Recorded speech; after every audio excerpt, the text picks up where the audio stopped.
pada sekarang. Kita akan melihat pada 10 tahun ke depan atau 20 tahun ke depan di mana anak cucu kita ya yang akan akan melaksanakan itu. Jadi belum kelihatan sekarang Bung Iksan. 10 tahun 20 tahun ke depan baru kelihatan. Cara berpikir sederhana. Kalau jangka pendek udah kacau, tidak ketemu jangka panjang. Apalagi jangka panjang. Nah, bagaimana bisa jangka pendek? Kalau kita bicara jangka ini namanya pembangunan jangka panjang. Apalagi yang namanya disinggung tadi tentang masalah IKN. Sedangkan IKN itu bilang sama lo ya. depan. Untuk pada saat kita ini masalah Gue bilang sama lo ya. Gue bilangin sama lo ya. Anda profesor ya, Anda adalah seorang guru besar misalnya kan. Ya kita bukan siapa-siapa, tapi kan kita menggambarkan apa yang dirasakan oleh masyarakat yang paling bawah sekarang. Kita tidak bicara masalah teori. Yang dirasakan masyarakat bawah sekarang gue makin miskin. Nah, siapa yang bilang makin miskin? Apa yang dirasakan sekarang ini? Itulah. Yang dirasakan masyarakat sekarang daya beli gue nggak ada. Kalau kita bicara itu, Bung Iksan paham lah kalau Bung Iksan Nurdin itu, ya. Kalau bicara ekonomi paling jago lah, apalagi masalah ekonomi mikro apa yang paling jago. Ekonomi makro juga jago. Tapi kan kalau saya melihat kenyataan yang ada. Apapun yang telah dibangun oleh pemerintah sebelumnya, kemudian dilanjutkan oleh pemerintah sekarang, dalam sistemnya itu adalah untuk sebesar-besarnya kemakmuran rakyat. Dan tidak dirasakan katakan untuk sekarang. Katakanlah misalnya MBG, apa yang dirasakan nanti akan dirasakan kira-kira 5 tahun kemudian. Bagaimana cara berpikir anak-anak kita akan meningkat untuk itu. Baik, Pak Yandi saya boleh bertanya nggak? Boleh ya? Boleh. Berapa rata-rata pertumbuhan ekonomi era Joko Widodo? 5%. Oh, mana ada 5%. Di bawah 5. Wah, di bawah 5.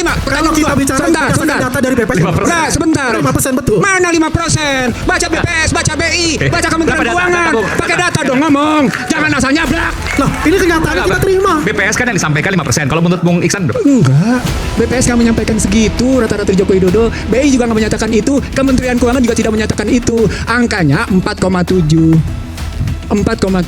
Era SBY masih jauh lebih baik, di atas 5 sudah. Nah, Prabowo Subianto dengan timnya menyatakan mereka mau naik dari 5,2 ke 5,4 ke 6 ke 7 dan ke 8 bertahap mereka.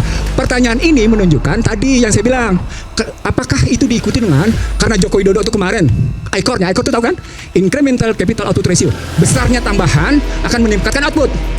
Kalau dia makin besar, artinya tidak efisien. BI laporannya 6,2 sampai 6,5. Apa poinnya? Tidak efisien. Tidak efisien cocok sama penelitian Bank Dunia. Apa hasilnya? Hasilnya tadi yang saya bilang. Jangka pendeknya tadi lahir kemiskinan, lahir pengangguran, hancurnya daya beli. Jangka panjangnya deindustrialisasi. Apa poinnya? Kesalahan struktural, bukan fungsional. Kesalahan struktural fundamental. Wah, itu seru. Artinya apa? Seluruh pemikir-pemikir yang ada di pemerintahan ini mestinya menggunakan otaknya, Aiman.